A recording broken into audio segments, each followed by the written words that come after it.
అందరికీ praise the lord. పరిశుద్ధ గ్రంథంలోని దేవుడు జరిగించిన కొన్ని అసాధారణ సంగతులు మీకు తెలుసా? వాటి గురించి ఇప్పుడు తెలుసుకుందాము. ఆదికాండము 5వ అధ్యాయము 27వ వచనం ప్రకారము మెతుషల 969 సంవత్సరాలు జీవించిన వ్యక్తి. ఆదికాండము 28వ అధ్యాయము 11వ వచనం ప్రకారము యాకోబు రాయిని తలగడగా చేసుకొనెను. నిర్గమకాండము 17వ అధ్యాయము 11వ వచనం ప్రకారము మోషే తన చేతులు పైకి ఎత్తినందున ఇజ్రాయేలీలు యుద్ధం గెలిచారు. సంఖ్యాకాండము 22వ అధ్యాయము 28 నుంచి 30 వచనాల ప్రకారము ఒక గాడిద బిలాముతో మాట్లాడినట్లు మనకు కనబడుతుంది. యెహోషువ గ్రంథము 10వ అధ్యాయము 13వ వచనం ప్రకారము యెహోషువ ప్రార్థించగా ఒక దినమంతా సూర్యుడు అలాగే నిలిచిపోయాడు.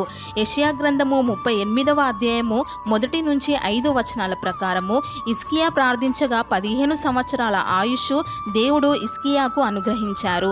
యెహెజ్కేలు గ్రంథము 37వ అధ్యాయంలో లేచిన మృతుల ఎముకలతో నిండిన తోట కనబడుతుంది. ఆమేన్.